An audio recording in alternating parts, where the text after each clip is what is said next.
بسم اللہ الرحمن الرحیم۔ السلام علیکم ورحمۃ اللہ وبرکاتہ۔ اشک فلسطین دوسری قسط۔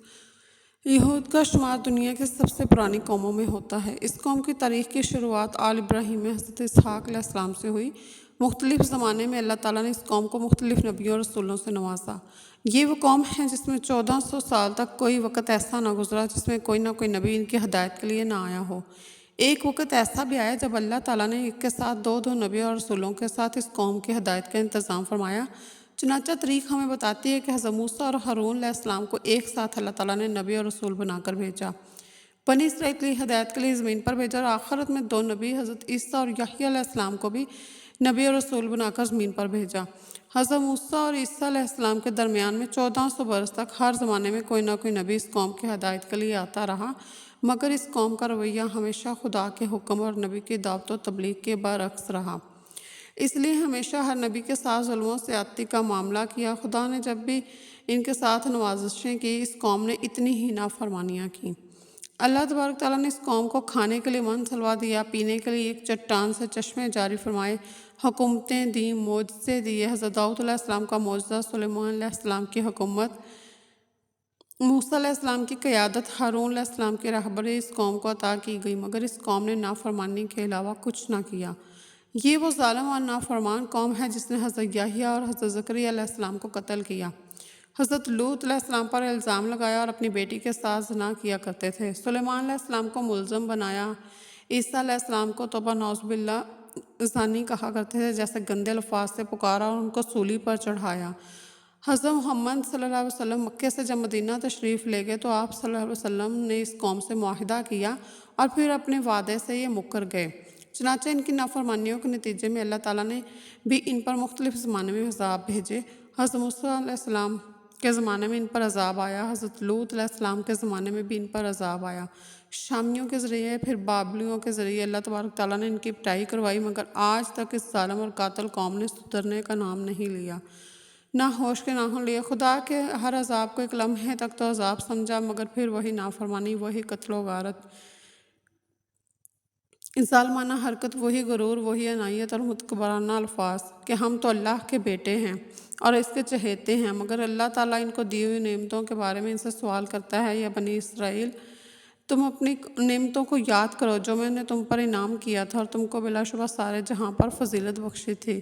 لہٰذا اللہ تعالیٰ کے سوال اس قوم کے پاس کوئی جواب نہیں ہے، کیونکہ شاید ہی دنیا میں کسی قوم نے اتنی زیادہ اللہ کی نافرمانیاں کی ہوں، اور ٹھیک موسیٰ علیہ السلام کے زمانے میں کے بنی اسرائیل کی طرح آج بھی پوری دنیا کے اندر یہ مٹھی بھر یہودی اپنی حکومت چاہتے ہیں اور اس حکومت کے لیے اپنا طرز عمل بالکل اپنے آباء و اجداد جیسا رکھتے ہیں۔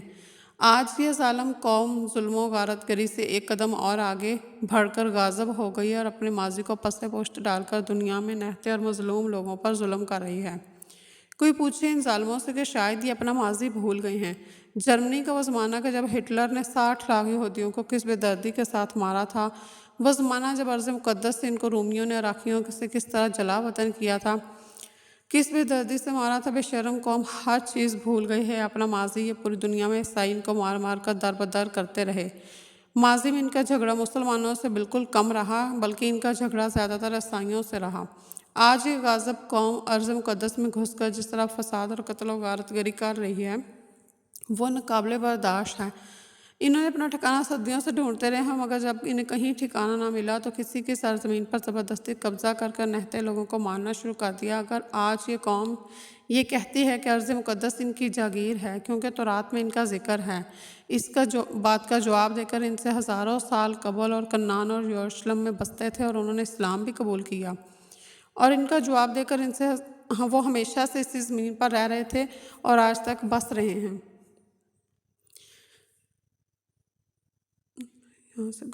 اگر آج یہ قوم کہتی ہے کہ ارض مقدس پر ان کی جاگیر ہے کیونکہ تورات میں ان کا ذکر ہے، اس بات کا جواب یہ ہے کہ ان سے ہزاروں سال قبل کنعان اور یروشلم میں بستے تھے اور انہوں نے اسلام بھی قبول کیا اور وہ ہمیشہ سے اسی زمین پر رہے اور آج تک اسی میں بس رہے ہیں۔